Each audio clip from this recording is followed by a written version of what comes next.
Dear unknown friend, the Rosicrucians hold as a very important part of the teaching the occult doctrine of metempsychosis, reincarnation, or transmigration of souls, the essence of which is the survival of the individual soul after it passes from the physical body into death, and its re-embodiment in a physical body by rebirth after a sojourn in the resting place of the souls. We hope you enjoy this episode. The doctrine of metempsychosis is one of the oldest of the human race. Traces of the teaching are found in the records of practically every one of the ancient races in all parts of the globe. In one form or another, it has existed in the esoteric circles to be found at the heart of each of the world's great religions, including Christianity. It has always been a cardinal doctrine in the religions of the Orient, and during the past 25 years has attained a wonderful revival of popularity among the thinkers of the Occident.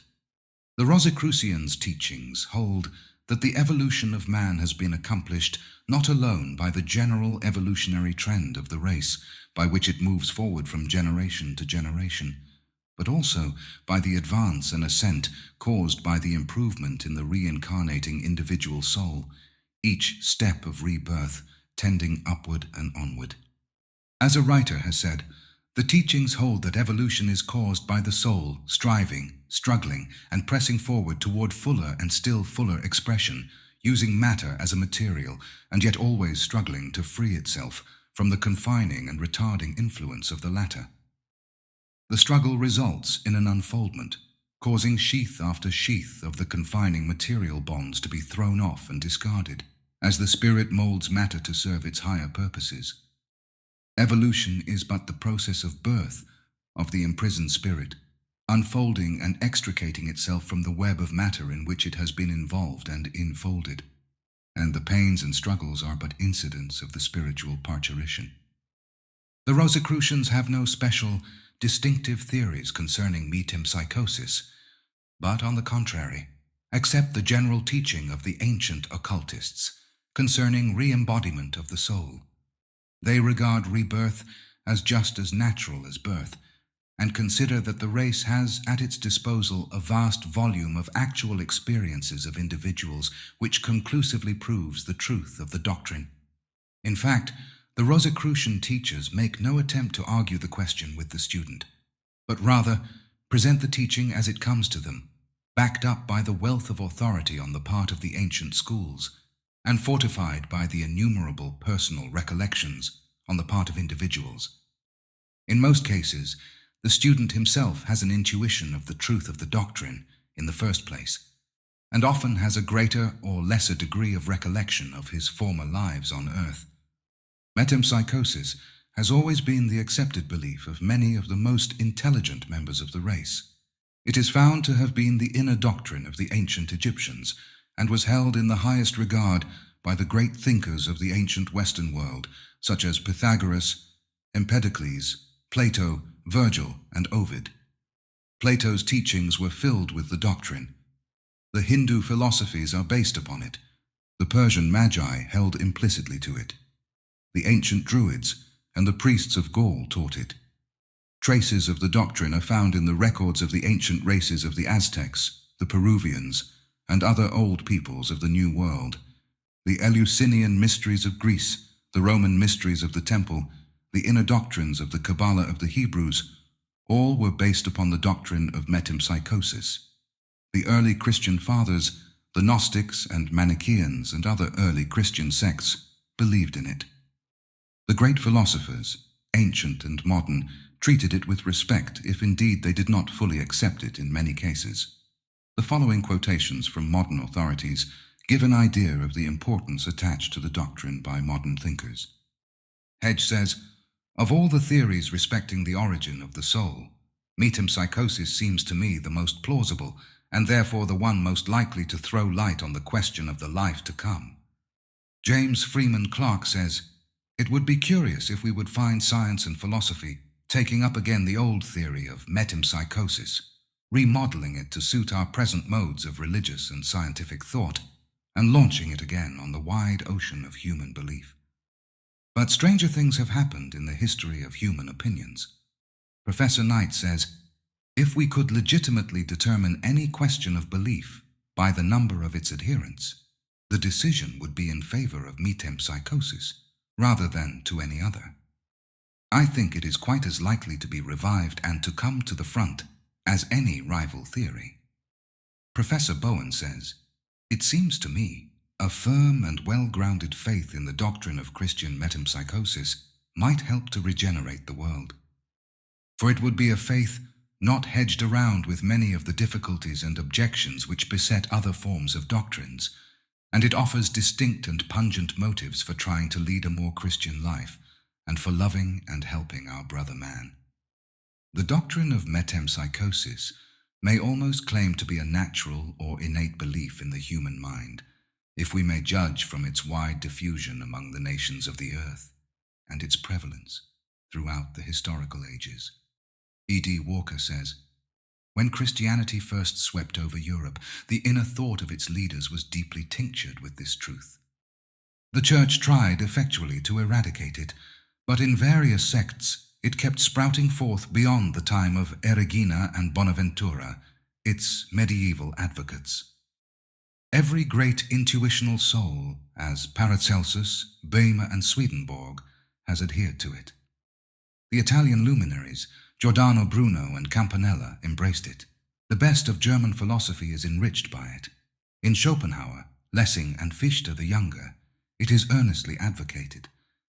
The anthropological systems of Kant and Schelling furnish points of contact with it.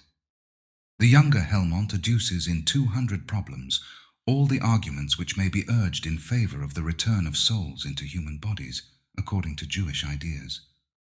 Of English thinkers, the Cambridge Platonists defended it with much learning and acuteness, most conspicuously Henry Moore, and in Cudsworth and Hume it ranks as the most rational theory of immortality. Glanville devotes a curious treatise to it. It captivated the minds of Fourier and Leroux.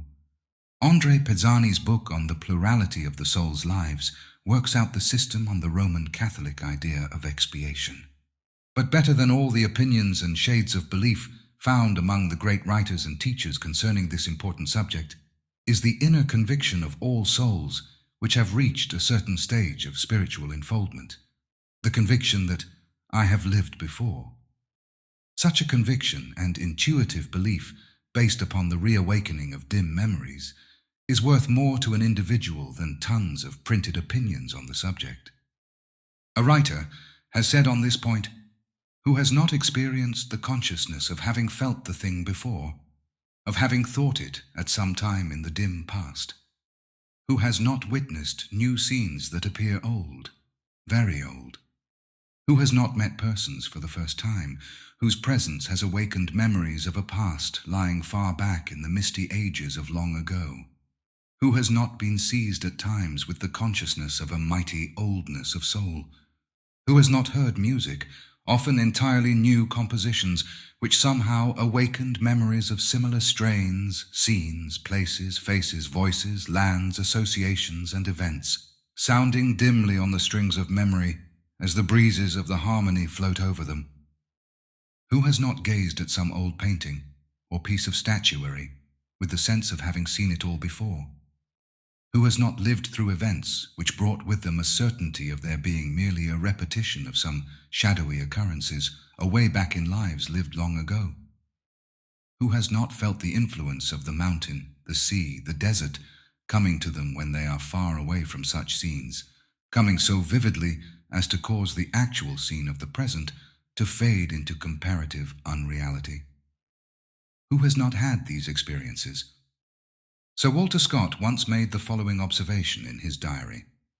I cannot, I am sure, tell if it is worth marking down, that yesterday, at dinner time, I was strangely haunted by what I would call the sense of pre-existence, through a confused idea that nothing that passed was said for the first time, that the same topics had been discussed, and the same persons had stated the same opinions on them. The sensation was so strong as to resemble what is called a mirage in the desert and a calenture on board ship. Why is it that some scenes awaken thoughts which belong as it were to dreams of early and shadowy recollections, such as the old Brahmins would have ascribed to a state of previous existence? How often do we find ourselves in society which we have never before met, and yet feel impressed with a mysterious and ill-defined consciousness that neither the scene, nor the speakers, nor the subject are entirely new, nay, feel as if we could anticipate that part of the conversation which has not yet taken place? Bulwer says, "There is a strange kind of inner and spiritual memory which so often recalls to us places and persons we have never seen before, and which Platonists would resolve to be the unquenched consciousness of a former life." How strange is it that at times a feeling comes over us as we gaze upon certain places, which associates the scene either with some dim, remembered and dreamlike images of the past, or with a prophetic and fearful omen of the future. Everyone has known a similar strange and indistinct feeling at certain times and places, and with a similar inability to trace the cause. Poe says, "We walk about amid the destinies of our world existence, accompanied by dim but ever-present memories of a destiny more vast, very distant in the bygone time and infinitely awful. We live out a youth peculiarly haunted by such dreams, yet never mistaking them for dreams. As memories we know them. During our youth, the distinctness is too clear to deceive us even for a moment, but the doubt of manhood dispels them as illusions." Charles Dickens once wrote, "In the foreground was a group of silent peasant girls, leaning upon the parapet of the little bridge, looking now up at the sky, now down at the water. In the distance a deep dell, the shadow of an approaching night on everything. If I had been murdered there in some former life, I could not have seemed to remember the place more thoroughly, or with more emphatic chilling of the blood. And the real remembrance of it acquired in that minute is so strengthened by the imaginary recollection that I hardly think I could forget it." If evidence of the truth of metempsychosis, other than personal intuition and glimpses of memory of past lives, were needed, we would find such evidence in the phenomena of the infant prodigies and cases of childhood genius, instances of which abound on all sides. Children at a very early age manifest evidences of a deep knowledge of mathematics, music, art, etc., even in cases where the explanation of heredity fails to fit the case. The case of Mozart gives us a typical case of this kind.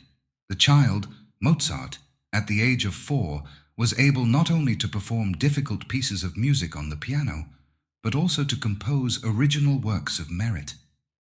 Not only did he manifest the highest faculty of sound and note, but also an instinctive ability to compose and arrange music, which ability was far superior to that of many men who had devoted years of their life to the study and practice of music. The laws of harmony, the science of commingling tones, was to this wonderful child not the work of years, but a faculty born in him. Another marked case is that of Zera Colburn, the mathematical prodigy, whose feats attracted the attention of the scientific world during the last century. In this case, the child under 8 years of age, without any previous knowledge of even the common rules of arithmetic, or even of the use and powers of the Arabic numerals, solved a great variety of arithmetical problems by a simple operation of the mind, and without the use of any visible symbols or contrivances. He could answer readily a question involving the statement of the exact number of minutes or seconds in any given period of time. He could also state with equal facility the exact product of the multiplication of any number containing 2, 3, or 4 figures by another number consisting of a like number of figures. He could state almost instantly all the factors composing a number of 6 or 7 places of figures. He could likewise determine instantly questions concerning the extraction of the square and cube roots of any number proposed, and likewise whether it was a prime number incapable of division by any other number, for which there is no known general rule among mathematicians. Asked such questions in the midst of his ordinary childish play, he would answer them almost instantly, and then proceed with his play.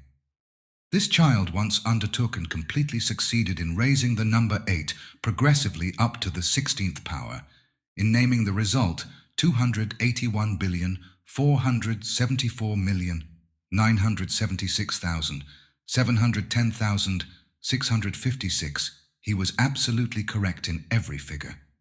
He could raise any given number progressively up to the 10th power, with so much speed that the person putting down the figures on paper would frequently request him to manifest less speed. He gave instantly the square root of 106,929 and the cube root of 268,336,125. He could give the prime factors of very large numbers and could detect large prime numbers instantly. Once asked how many minutes there were in 48 years, and before the question could be written down, he answered 25,228,800, adding, and the number of seconds in such period is 1,513,728,000. The child, when questioned concerning his ability to give such answers and to solve such difficult problems, was unable to give such information. He could say that he did not know how the answer came into his mind, but it was evident from watching him that some actual process was underway in his mind, and that there was no question of mere trick of memory in his feats. Moreover, it is important to note that he was totally ignorant of even the common rules of arithmetic, and could not figure on slate or paper even the simplest sum in addition or multiplication. It is interesting to note the sequel to this case, i.e., the fact that when a few years later the child was sent to the common schools and was there instructed in the art of written arithmetic, his power began to vanish, and eventually it left him altogether, and he became no more than any other child of his age. It seemed as if some door of his soul had been closed, while before it had stood ajar.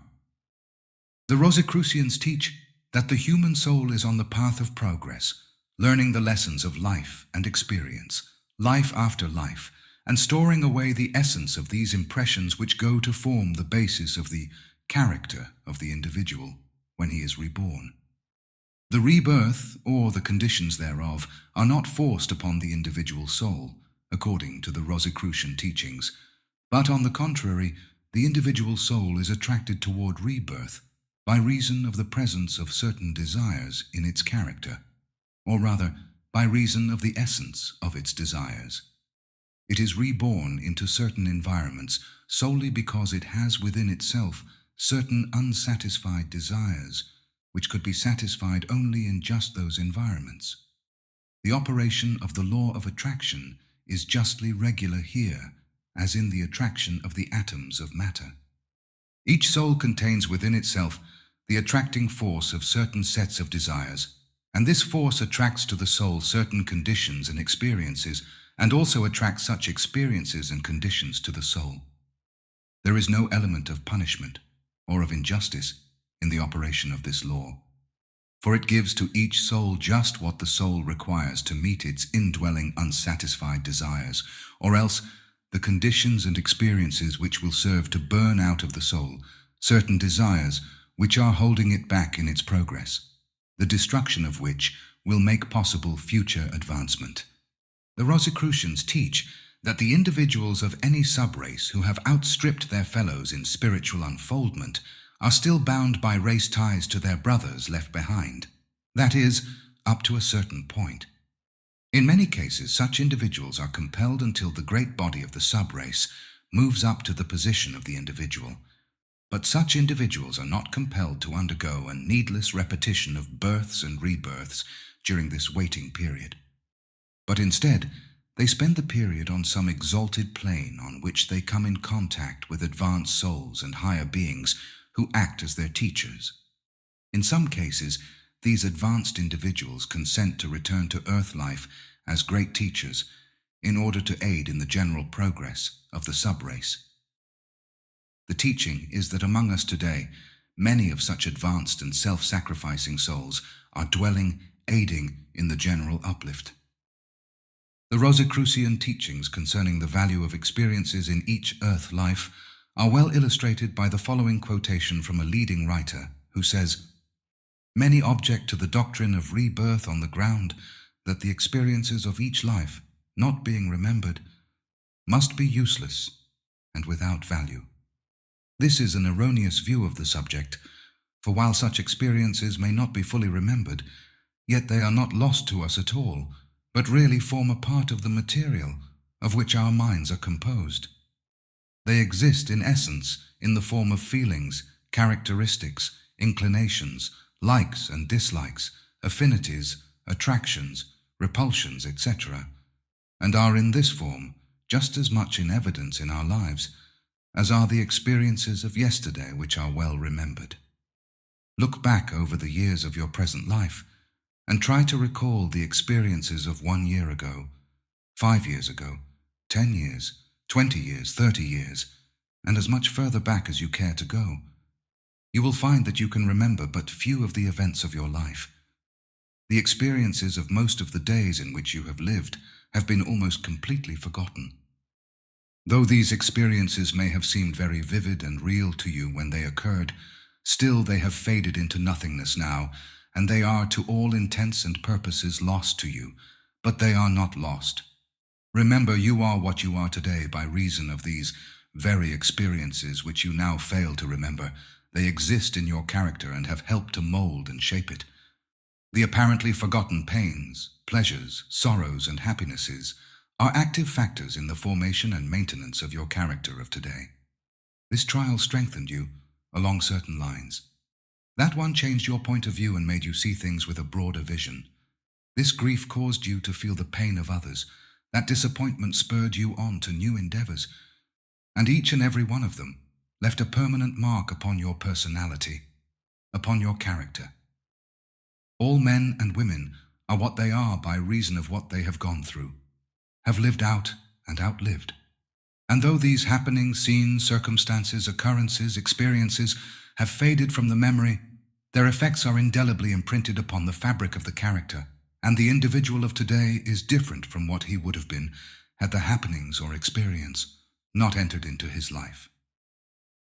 And this same rule applies to the characteristics brought over from past incarnations. You have not the memory of the experiences, but you have the fruit in the shape of characteristics, tastes, inclinations, etc. You have a tendency towards certain things and a distaste for others. Certain things attract you, while other things repel you. All of these things are the result of your experiences in former incarnations. Your very tastes and inclination toward the study of the occult, which are now causing you to read these lines, they are your legacy from some former life in which some seed thoughts of esoteric teaching were dropped into your thought by some teacher or friend, and then aroused your interest and attracted your attention. You learned some little about the subject then, perhaps much, and developed a desire for more knowledge along these lines, which, manifesting in your present life, has again brought you in contact with similar reachings. The same inclination will lead to further advancement along these lines in this life, and still greater opportunities in future incarnations. Nearly everyone who reads these lines will feel that much of the occult teaching now being received is but a relearning of something previously known, although many of the things now taught have never been heard before in this life. You pick up a book and read something, and know at once that it is so, because in some vague way you have the consciousness of having studied and worked out the problem in some past life. All this is in accordance with the law of attraction, which has caused you to attract that toward you for which you have an affinity, and which also causes others to be attracted to you. In the same way, and from the same cause, are the many reunions in this life of persons who have been related to each other in previous lives. The old loves, the old hates, work out in the new lives. We are bound to those whom we have loved, and also to those whom we have injured. The story must be worked out to the last chapter, although an increasing knowledge of the why and wherefore of such things may relieve one of many entangling attachments and relationships of this kind. The body of the Rosicrucian teachings includes very close and detailed instruction concerning the life of the soul between incarnations, the phenomena of the astral world, and similar subjects which would require many large books to record. In the present chapter, we shall attempt to present to the student a general idea of the teachings concerning such subjects, without going into details which cannot be presented at the present time in the space at our command. The moment of death arriving for the person, the soul sloughs off the ordinary physical body, and clad in the garments of the elemental soul, it leaves the scene of the physical body. At first, however, the separation is not complete, for the elemental soul is still attached to the physical body by a thin, slender thread or cord, which finally breaks and allows the soul to proceed on its way. The garments of the elemental soul are, of course, in a sense, physical, just as truly as were the garments of the visible body which were just cast off by the soul. In these new garments, however, the person is invisible to the ordinary sight of men, and except in the case of clairvoyance, its presence cannot be detected. The disembodied soul passes then on to what occultists know as the astral plane, which, however, is not a place in any sense of the word, but is rather a state or condition of being, having nothing to do with space limitations. The astral plane manifests its phenomena by means of a higher rate of vibrations than those concerned in the phenomena of the earth plane. Different planes of being may occupy the same space at the same time, without interfering one with the other. Reaching the vibrations of the astral plane, the newly disembodied soul falls into a deep sleep, or state of coma, resembling the condition of the unborn child for several months before its birth. This condition is necessary in order to prepare the soul for its life on the new plane. The soul which has left the earth scene with calmness and peaceful mental attitude soon drops into a dreamless slumber. But those whose minds have been filled with strong desires connected with earth life often experience what are called astral dreams, in which they revisit the scenes of earth life, and, if possible, may indulge in more or less distorted and dreamy communications through mediums and others. The strong desires and grief on the part of those left behind on the earth scenes also sometimes act to set up a rapport condition, and thus disturb the sleeping soul and interfere with its needed preparatory rest. In this slumber state, the disembodied soul is fully protected from the influence or presence of other beings, and is as secure as is the child in its mother's womb. Some souls require a long period of soul sleep on the astral plane before awakening into new activities, while others require only a comparatively short time. The general rule is that the higher the spiritual development of the soul, the longer is its period of soul sleep. The period of soul sleep bears a close relation to the period of the sojourn of the soul on the astral plane, the less developed souls rushing speedily to rebirth, while the more developed ones spend a much longer time on the astral plane between births. In the soul sleep, a strange process occurs, namely, the preparation for the sloughing off of the lower sheaths of the soul, leaving it free to enter the life on the astral plane clad only in the garments of its highest stage of spiritual attainment reached by it. Each soul awakens on the astral plane prepared to dwell on the plane of its highest and best, leaving the rest behind it. It awakens on the plane in which the highest and best in itself is given a chance to develop and expand, and to make progress. For the soul may and does make great progress in these between births sojourns on the astral plane. On the astral plane there are countless subplanes and divisions thereof, all of which are more or less independent of each other. The distinctions between the planes are altogether the result of differences on the rate of vibrations, and do not represent distances in space. Each subplane or division thereof is inhabited by souls exactly fitted to dwell upon it, by reason of their respective degree of spiritual enfoldment. The great law of attraction operates in producing this result, and each soul feels perfectly at home on the plane in which it finds itself. The law works with unerring accuracy and makes no mistakes.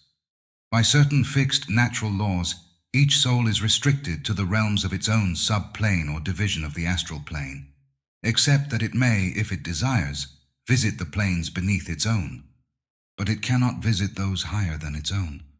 The law of vibrations acts as the astral policeman in these matters, Disembodied souls may thus communicate with and have converse and association with each other, but only by the higher soul visiting the lower, and never the reverse.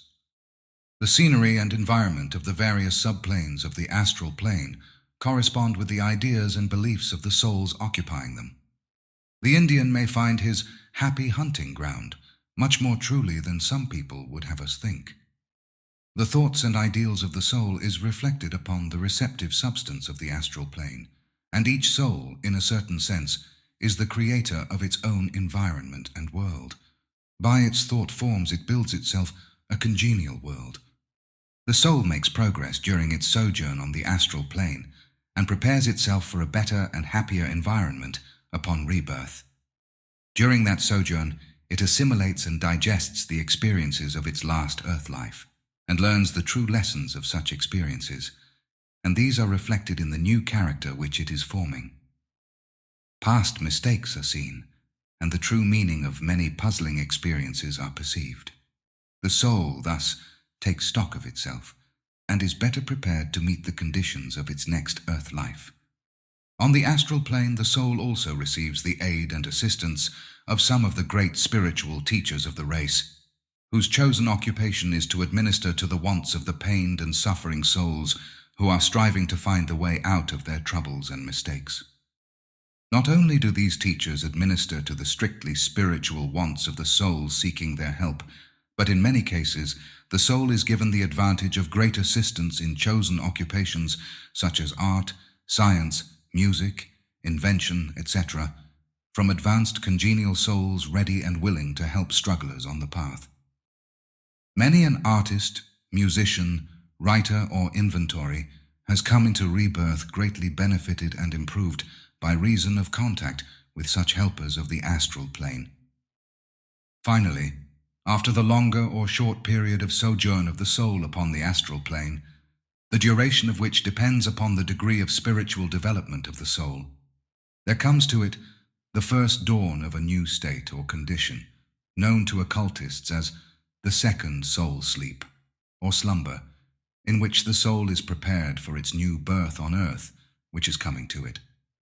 A writer has well described this state as follows: the second soul sleep is preceded by a transition state of gradually declining activity and consciousness, and a corresponding desire for rest on the part of the soul.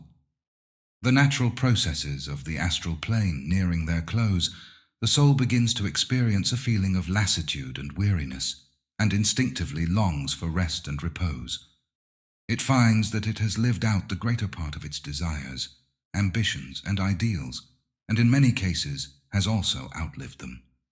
There comes to it a wistful feeling of having fulfilled the purpose of its destiny, and a premonition of the coming of some newer phase of existence. The soul does not feel pain at the approach of the second soul sleep, but on the contrary, experiences satisfaction and happiness at the coming of something which promises rest and recuperation. Like the weary traveler who has climbed the mountain paths and has delighted in the experiences of the journey, the soul feels that it has well earned a restful repose, and, like that traveler, it looks forward to the same with longing and desire. The same writer says, the soul may have passed by a few years, or perhaps 100 or 1,000 years, of earth time on the astral plane, according to its degree of development and unfoldment. But be it stay short or long, the feeling of weariness reaches it at last, and like many aged persons in earth life, it feels that my work is over, let me pass on. So sooner or later the soul feels a desire to gain new experience, and to manifest in a new life some of the advancement which has come to it by reason of its unfoldment on the astral plane. And from these reasons, and also from the attraction of the desires which have been smouldering there, not lived out or cast off, or possibly influenced by the fact that some loved soul on a lower plane is ready to reincarnate, and wishing to be with that soul, which is also a form of desire, the soul falls into a current sweeping toward rebirth and the selection of proper parents and advantageous environment. In consequence whereof, it again falls into a state of soul slumber, gradually, and so when its time comes it dies on the astral plane, as it did before on the material plane, and passes forward toward rebirth on earth. There is another fact concerned with the awakening of the soul at rebirth, however, which is seldom mentioned by writers upon the subject, and which is consequently not known to many persons familiar with the other facts concerning rebirth. This fact is as follows. Strictly speaking, the soul continues in a condition of partial slumber even after it has been reborn in earth life. It does not fully awaken at once in the body of the newborn child in which it has been reincarnated. But on the contrary, it awakens only gradually during the early childhood and youth of the child. A writer, speaking of the above important fact concerning rebirth, says, "A soul does not fully awaken from its second soul slumber immediately upon rebirth, but exists in a dreamlike state during the days of infancy, its gradual awakening being evidenced by the growing intelligence of the babe, the brain of the child keeping pace with the demands made upon it. In some cases, however, the awakening is premature, and we see cases of prodigies, child geniuses, etc. But such cases are more or less abnormal and unhealthy. Occasionally, the dreaming soul in the child half awakes and startles its elders by some profound observation or mature remark or conduct. The rare instances of precocious children and infant genius are illustrations of cases in which the awakening has been more than ordinarily rapid. On the other hand, cases are known where the soul does not awaken as rapidly as the average, and the result is that the person does not show signs of full intellectual activity until nearly middle-aged. Cases are known where men seem to wake up when they are 40 years of age, or even older, and then take on freshened activity and energy, surprising those who had known them before. Here we ask the student to carefully consider another point concerning the need of and consequences of the second soul slumber. Just as in the first soul slumber, the soul underwent a period of spiritual digestion and assimilation of the experiences of its earth life, so in the second soul slumber, it undergoes a period of digestion and assimilation of its experiences on the astral plane. In both of these periods of spiritual digestion and assimilation, the soul converts the substance of the experience into the solid flesh, bone, and blood of its character. It has outlived many things during its sojourn on the astral plane and has left many undesirable qualities behind it. In moving on toward rebirth, during the second soul slumber, each soul goes to where it belongs, by reason of what it is. There is no favoritism shown, nor any injustice done it. The soul is not forced to reincarnate against its desires. In fact, it reincarnates because of its unsatisfied desires. It is carried into the current of rebirth because its tastes and desires have created bonds of attractions between it and the things of earth. These desires and tastes can be satisfied only through another experience of earth life, amidst environment and conditions best suited to allow it to manifest those desires and tastes. It hungers to satisfy its desires and longings, and it moves in the direction in which such satisfaction is possible. Desire is always the great motive power of the soul in determining the conditions of rebirth and the very fact of rebirth itself. A writer on the subject has well said, "The soul, preserving its desire for material things, the things of flesh and material life, and not being able to divorce itself from these things, will naturally fall into the current of rebirth, which will lead it toward conditions in which these desires will flourish and become manifest. It is only when the soul, by means of many earth lives, begins to see the worthlessness and illusory nature of earthly desires, and it begins to become attracted by the things of the life of its higher nature, and, escaping the flowing currents of earthly rebirth, it rises above them and is carried to higher spheres. The average person, after years of earthly experience, is apt to say that he or she has no more desire for earth life, and that his or her only desire is to leave the same behind forever. These persons are perfectly sincere in their statements and beliefs, but a glance into their inmost souls would reveal an entirely different state of affairs. They are not, as a rule, really tired of earth life, but are merely tired of the particular kind of earth life which they have experienced during that incarnation. They have discovered the illusory nature of a certain set of earthly experiences and feel disgusted at the same. But they are still full of another set of experiences on earth. They have failed to find happiness or satisfaction in their own experience. But they will admit, if they are honest with themselves, that if they could have had things just so and so instead of thus and thus, they would have found happiness and satisfaction. Had their life been satisfied by the experience of love, wealth, fame, gratified ambition, success of various kinds, etc. But be it what it may, the if is nearly always there. And that if is really the seed of their remaining desires. And the longing for that if is really the motive for rebirth. Very few persons would care to live over their earth life in the same way. But, like old Omar, they would be perfectly willing to remake the world according to their heart's desire and then live the earth life. It is really not the earth life at all which is distasteful to them, but merely the particular experiences of earth life which are disdained. Give to the average man and woman youth, health, wealth, talent, and love, and they will be very willing to begin the round of earth life afresh. It is only the absence of, or failure in, these or similar things which causes them to feel that life is a failure and a thing to be joyfully left behind. The soul, in its sojourn upon the astral plane, is rested, refreshed, and reinvigorated. It has forgotten the weariness of life which it had experienced during the previous incarnation. It is again young, hopeful, vigorous, and ambitious. It feels within itself the call to action, the urge of unfulfilled desires, aspirations, and ambitions, and it readily falls into the currents which lead it to the scene of action in which these desires are manifested. The same writer also says, another point which should be cleared up is that regarding the character of the desires which serve as the motive power for rebirth, it is not meant that these desires are necessarily low or unworthy desires or longings. On the contrary, they may be of the highest character and might be more properly styled aspirations, ambitions, or high aims.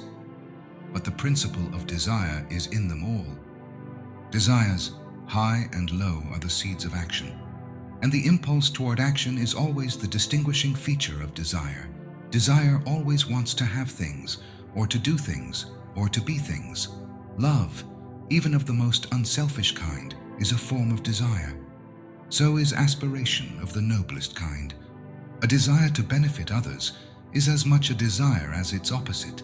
In fact, many unselfish souls are drawn back into rebirth simply by the insistent aspiration to accomplish some great work for the race, or to serve others, or to fulfill some duty inspired by love.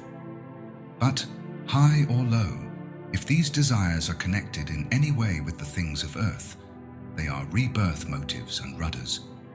But in conclusion, let us say that no soul which does not in its inmost soul desire to be reborn on earth will ever be so reborn. Such a soul is attracted toward other spheres, where the attractions of earth exist not. In that case, the law of attraction carries the soul away from earth, not toward it.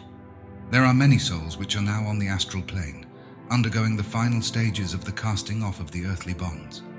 And there are many souls now in earth life, which will never again return to earth, but which, after their next sojourn on the astral plane, will rise to the higher planes of existence, leaving the earth and all earthly things behind forever. At the present time, we are nearing the end of a cycle in which a very great number of souls are preparing for their upward flight, and many who hear these words may be well advanced in that cyclic movement.